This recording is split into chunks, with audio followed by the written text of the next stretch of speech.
When I look back at this movie and I think about it as a kid, I didn't quite understand that it was Disney. I'm gonna be really honest with you. You know what? Even just when I was about to look for it, I was like, I went on Disney Plus. I was like, wait, is this a Disney movie? Because it's so like, it's so eerie. Like I can't even. But you know, that's Tim Burton. Incredibly, so put his spin on something. Right. Early mid '90s is the last time I watched this movie. I might have only seen this movie one time too, because I think after my mom rented this shit for us, she was like, oh hell no. Nah.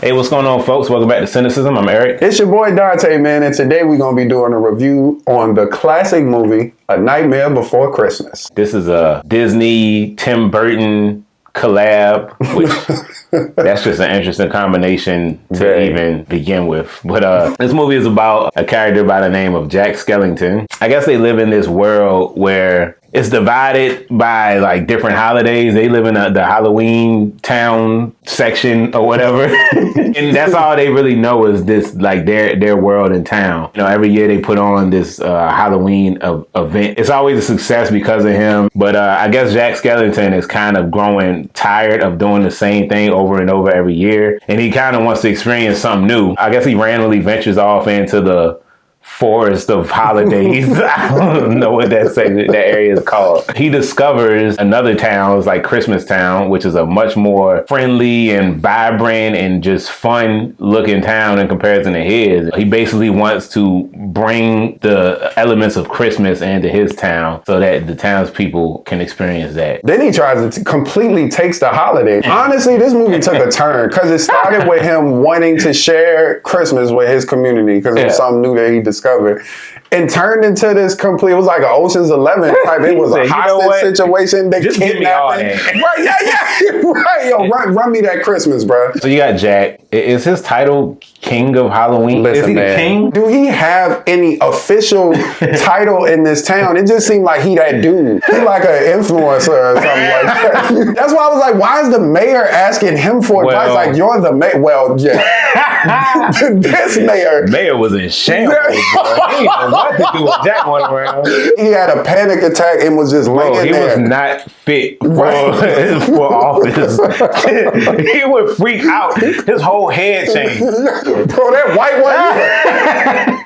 I was like, bro, you gotta turn that bitch around, buddy. He's a pretty energetic guy, but when we meet him, he's pretty somber, I guess. It's like he's trying to hide it. Did you know Danny Elfman did the singing voice for him? Dog, what? I did not know that. Oh my God.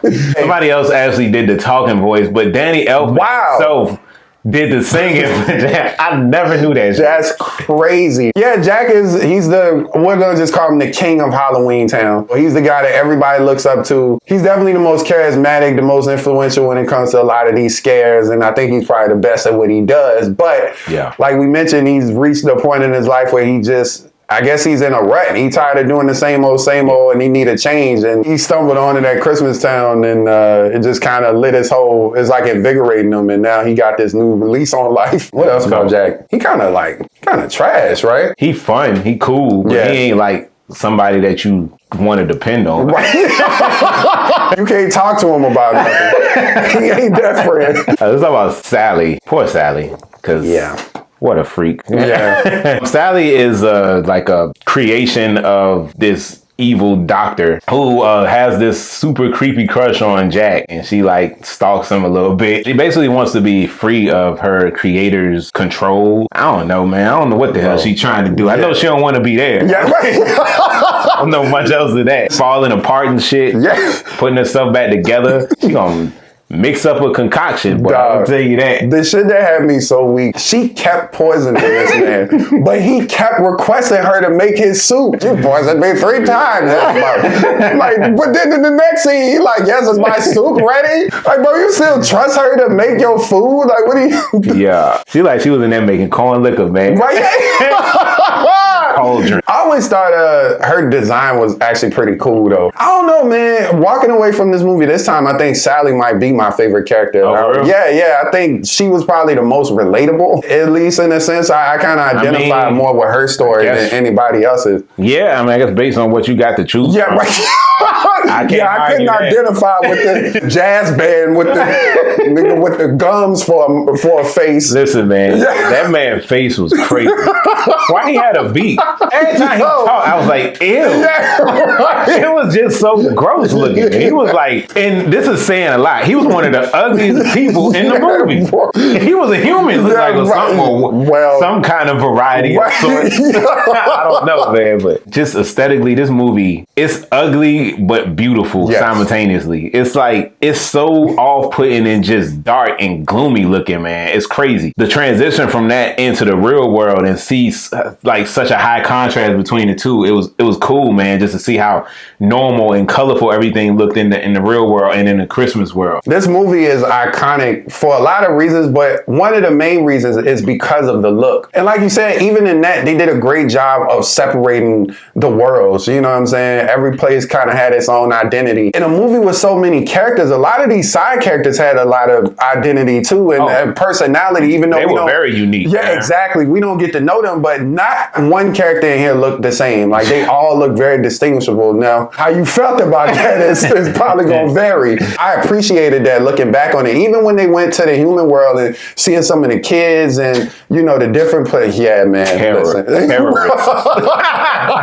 I always loved that about this movie, even though back in the day, I was not trying to even remotely mess with this genre because I knew these characters was freaky as fuck. I think that's probably why I only watched this movie once because it looked so creepy, man. I could not do it. Even watching it in my adulthood, I was like, man, kids watch this? Like, I'm looking at it as an adult, like, yo, these characters look nasty, bro. One thing that made me not even want to watch this movie, when they used to show the commercial for this movie when we was little, man, they kept showing that part the little boy pulled a little shrunken head out the, like, what'd you get for Christmas, Timmy? And then he pulled a head out the box. Absolutely horrifying. Right, yeah. As a kid, I'm sitting there like, what? That's in the commercial? Ain't no telling I'm going to sit there for an hour of this. Absolutely not. Speaking of classic scenes, though, I love that scene when they on that hill. That is like the... Yeah, that is like the defining scene for this movie. But I think that was on the case, right? Yeah, it's just such a beautiful scene. Yeah, it's such a haunting looking environment. Yes, man. It's something about it that's just beautiful. Wasn't this like stop motion animation? This was one of the first, and they did a phenomenal job, man. They really did. This is a like claymation stop motion animation, and it flows so seamlessly. And like I've seen stop motion animation, but the characters are not this lively. Yeah. It's a lot of movement. Because I think they use stop motion in like them old King Kong movies too. But I mean, you know, obviously the technology was nowhere near as it. Yeah, obviously. You definitely could see the evolution in the... But yeah, man, the animation, man, just really stood out to me because I haven't really seen anything like it since. But speaking of design and shit, man, yo, I think the Boogeyman is like one of my favorite. Yes. Even though he just a sack of shit. I loved his character because he was just so ridiculous. Just his whole little musical number was crazy. Yeah. I guess he's the movie's villain, but you could make the argument that the main characters are the villains too in this movie, given the circumstances, but they don't even introduce his character till like halfway through the movie. So you like, who the hell is this? But when he come on screen, bro, he got such a presence and he's so instantly funny. The scene where Sally was trying to distract him to get Santa and she put her leg there. Bro, he was outraged when he found out that they want to tattoo a woman. He's like, what? And he really thought he was going to get on. Like, he really was upset that he wasn't going to get no play. Thirst took over, man. I'll tell you another scene that really made me laugh. Just the trick-or-treaters, man. Oh, and they entire musical number dedicated to murking Santa Claus.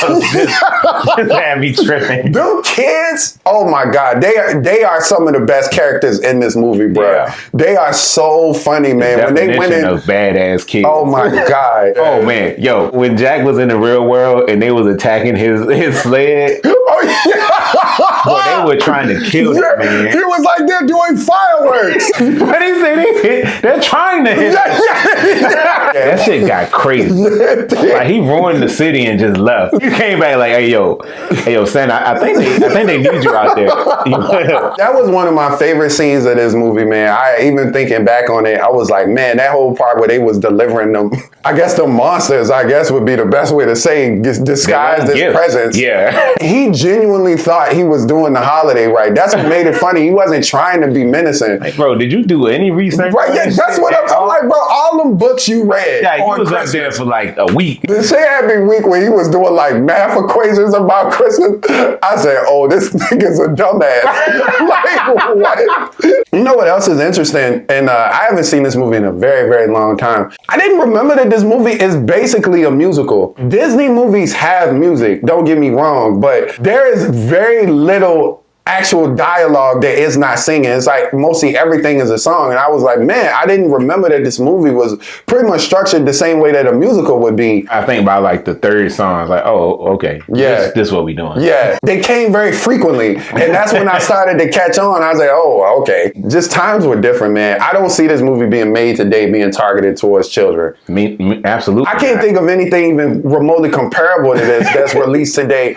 I mean, like, hell no. Just looking at it today, it's like, man, this actually came out and for kids, and kids love this movie. The creatures are just, they're aesthetically weird looking, but they're not menacing for real in this movie. They kind of just people, and they're very quirky and funny. Yeah. So you get it when you look at it. But to even get a kid to that point is crazy to me. And for a parent to be like, yeah, let's go watch this movie. Yeah, they be doing some questionable shit in here. Yes. For sure. They really talking about murking people too. They not even joking. I'm talking about the townspeople, not even just the little kids. Yeah, just your everyday. Because when he was trying to explain Christmas to them, they was like, okay, well, when did we kill people though? Like, what's that about? This movie really makes me appreciate stop motion animation because it is a very time consuming and patient art form. Yeah. And that's why you don't see it so much. It's not that it costs a lot. It's just it takes a lot of effort. Yeah, they said it was like 100-something thousand frames, I think, for this movie. And this movie was only like an hour and like 20 minutes, hour 18 minutes or something. It's such a beautiful art form, man. And I wish we see it more, but I understand why we don't. I get it. It requires a lot of effort. Yeah. But I love looking at it. And every time I see something that uses that type of animation, it always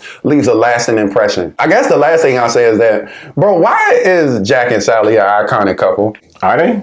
Yeah. Oh. I mean, in this movie, their interaction was actually very limited. They not a couple. Yeah, they kind of just friends. Right? Yeah. Not he called her a friend throughout the whole movie. Yeah. He even called her a friend before he kissed her at the end. Yeah. Which I was like, why is he kissing her? They fell in love? I said, all right. You know, these plots be whatever the fuck. They ain't got a lot of options. It would make sense. I mean, look, she wasn't getting with homie from that jazz band. I can tell you that now. Those characters were meant to be together when you look at the town. All right, so overall, Nightmare Before Christmas, it's a classic Disney movie. It's still one of my favorites, man. Just off of the style and animation alone. I hadn't seen this movie in such a long time. It was really good to revisit it and watch it with a somewhat fresh lens because I don't remember a lot of details about this movie. So this was kind of like me watching it for the first time again. I enjoyed it about as much as I thought I would. I'm going to give Nightmare Before Christmas a 8 out of 10. This is a really good movie, man. And it's more than that, it's a really beautiful piece of art when you look at it in totality. I think it's just really well done. When you go back and look at it, it's funny. The animation, man, is just beautiful. It really is. And it's so creative and it's so unique. For all of those reasons, I'm going to give this an 8 as well. If you haven't seen it in a while, I would encourage you to go back and rewatch it. It's a short watch,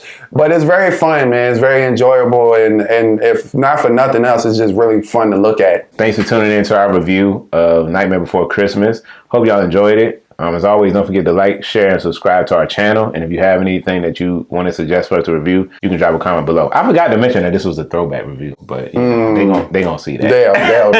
If you thought this just came out, you got bigger problems. And if you guys have seen Nightmare Before Christmas, please let us know what you thought. What are some of your favorite parts, favorite characters, and how would you feel if this movie got released today? I'm kind of curious. I want to know if you think this Disney film is as revered as the other classic Disney films are. We appreciate y'all, man. Yeah, thank y'all. Peace.